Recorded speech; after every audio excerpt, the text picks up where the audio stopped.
My father, I only met him once for a month when I was 10. I probably was shaped more by his absence than his presence. My mother, she said to herself, my son, he's an American and he needs to understand what that means. And she was working full time, so she'd wake me up at 4:30 in the morning.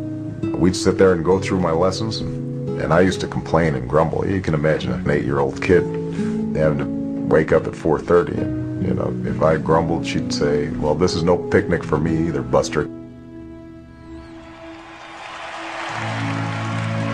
Now is not the time for small plans. Now is the time to finally meet our moral obligation, to provide every child a world-class education. I'll invest in early childhood education. I'll recruit an army of new teachers and pay them higher salaries and give them more support. And in exchange, I'll ask for higher standards and more accountability. We can create schools that work, because I've seen them. 3 years ago, only half the high school seniors at the Mapleton School in Thornton, Colorado were accepted to college. But after a rigorous school reform program, this year all 44 seniors were accepted. And under my education plan, those students could get a tax credit to cover their tuition at public colleges and universities in exchange for serving their community or their country. Just as I believe every American should have access to an affordable college education, I also believe every American has a right to affordable health care. In the last year, I've visited many hospitals that are computerizing records and implementing technology that improves patient care and dramatically reduces costs. That's why my healthcare plan includes improving information technology, requires coverage for preventive care and pre-existing conditions, and lowers healthcare costs for the typical family by $2,500 a year. And you can keep your same coverage and your same doctor. I'm reminded every single day that I am not a perfect man. I will not be a perfect president. But I can promise you this: I will always tell you what I think and where I stand. I will always be honest with you about the challenges we face. I will listen to you when we disagree. And most importantly, I will open the doors of government and ask you to be involved in your own democracy again.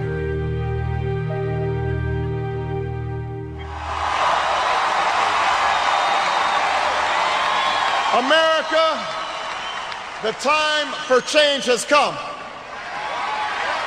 And to all of you and all of those who've joined us from across the country, in 6 days, we can choose an economy that rewards work and creates jobs and fuels prosperity, starting with the middle class. In 6 days, we can choose to invest in health care for our families and education for our kids and renewable energy for our future. In 6 days, we can choose hope over fear and unity over division, the promise of change over the power of the status quo.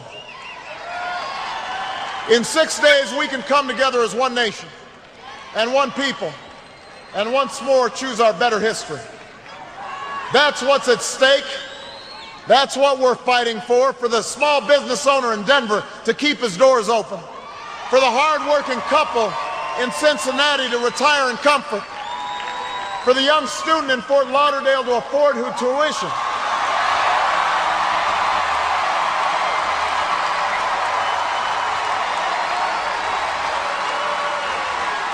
for men and women in every city and town across this nation to achieve their American dream. And Florida and America, in this last week, if you will knock on some doors for me, if you'll make some calls for me, if you'll go to BarackObama.com and find out where to vote, if you'll stand with me and fight by my side and cast your ballot for me, then I promise you, we will not just win Florida, we will win this election. And together, we will change this country and change the world. Thank you. God bless you. And may God bless the United States of America.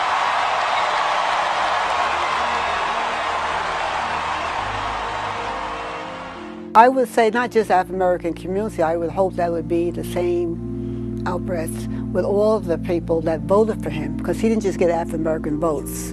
He got a cross-sector of votes from all people, which was very important and was very enlightening to think that we didn't have to get involved with the fact that who he was, that we weren't going to get one half to say, no, we don't want him because he's black, or whatever the case. I don't think we had that issue. You know, because I think he came well qualified, his credentials and whatnot, so I think that opened up a bar with him in the cross-sector of people.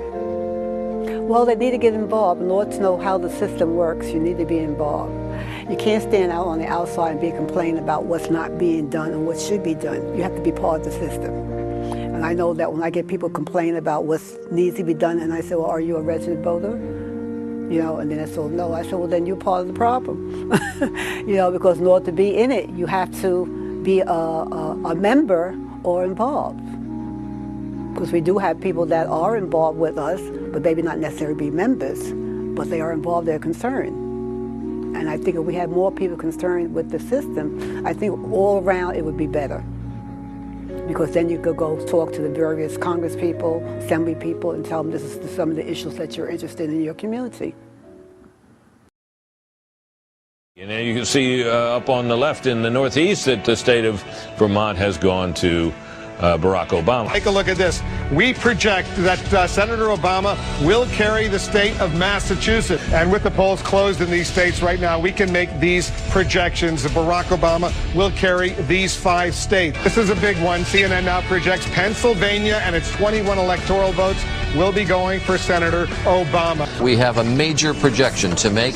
Just happened as we were going to commercial. We can now project that the state of Ohio is going to go to Barack Obama.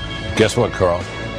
I've just received word that the state of Ohio has gone for Barack Obama. And this is a big one. Senator Barack Obama will carry the state of Virginia. Let's move on to Michigan, which we are able to project. No great surprises here. We'll go to Obama. Now we move on to Minnesota, another fairly reliably Democratic state. No Republican has won Minnesota since Nixon. And New York, well, you probably called this one, New York going to Obama. Almost half the voters in New York identify themselves as Democrats. Let's move on to Wisconsin. Wisconsin with its 10 electoral votes. That goes to Barack Obama. And Iowa, no great surprise, although it's a switch for Barack Obama. And it is because of states like that, those two, that Iowa and also New Mexico. The electoral map now makes it clear there are 2 more states that we can project. This is, I guess, housekeeping at this point, but we are now 3 more states we can project. Now ready to project that the state of Florida will go to Barack Obama. Obama has won Florida. Is ready to make another projection. This in the state of Indiana, a state that has been solidly Republican since 1964. We are now projecting that Barack Obama is the winner of Indiana. It is now 11 o'clock on the East Coast, and Keith, we can report history. Barack Obama is projected to be the next president of the United States of America. NBC News calling for the Democratic candidate. The states of California, 55 electoral votes. Washington, 11 electoral votes. Oregon, 7 electoral votes. And Hawaii, 4 electoral votes. Listen to the crowd at Grant Park in Chicago.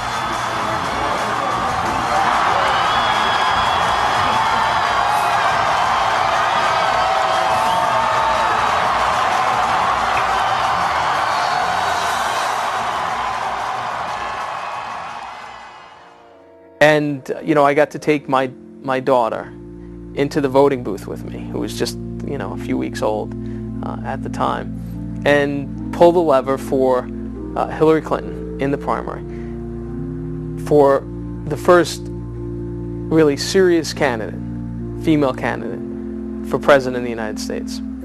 And you know, I understood what that moment really meant for my daughter. And then fast forward to have the opportunity then to go in and to see Barack Obama secure the nomination. The first time an African American has secured the nomination of any major party in our country's history. And then to be able to go into the voting booth and pull the lever for him. It means that anybody can be president in this country. And that is a profoundly wonderful thing to know about your country. And most places across the world wouldn't be able to say that. Seeing him win that night was just an overwhelming feeling of pride. You know, I can't even imagine the pride that African Americans feel in that election. I can only relate it to my own experience with my grandfather, who was born in County Cavan in Ireland, and he came over in his 20s. And when I used to go to visit his house in Brooklyn, you know, he had 2 pictures in every room. He had lots of pictures, you know, family and everything, but there was always 2 pictures in every room: Jesus and John F. Kennedy. And I can only somewhat relate to the feeling that he had about watching the first Irish Catholic president be elected, and can't imagine what it's like for an African American to feel that. But for me, what I felt as an American is just pride, just proud of my country, that it continues to be a place that startles, that amazes, that just reinvents itself perpetually. While other countries, you know, seem to get lost in different sorts of funks from time to time and have setbacks, America is always moving forward, and it's because of, I think, our love and our embrace of freedom and those ideals. Even though we haven't always lived up to them, it's the pursuit of those ideals. And Barack Obama's election sort of represented all of that, encapsulated all of those feelings about you know, what it means to be an American. So for me, that moment was one of a great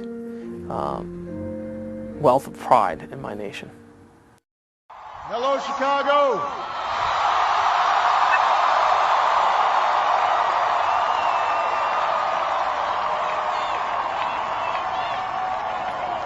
If there is anyone out there who still doubts that America is a place where all things are possible, who still wonders if the dream of our founders is alive in our time, who still questions the power of our democracy, tonight is your answer.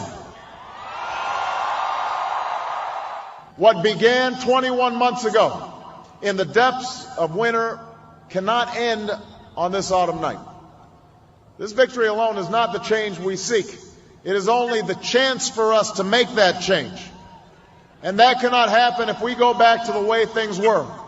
It can't happen without you, without a new spirit of service, a new spirit of sacrifice. So let us summon a new spirit of patriotism, of responsibility, where each of us resolves to pitch in and work harder and look after not only ourselves but each other. Let us remember that if this financial crisis taught us anything, it's that we cannot have a thriving Wall Street while Main Street suffers. In this country, we rise or fall as one nation, as one people. This election had many firsts and many stories that will be told for generations, but one that's on my mind tonight is about a woman who cast her ballot in Atlanta. She is a lot like the millions of others who stood in line to make their voice heard in this election, except for one thing. Ann Nixon Cooper is 106 years old.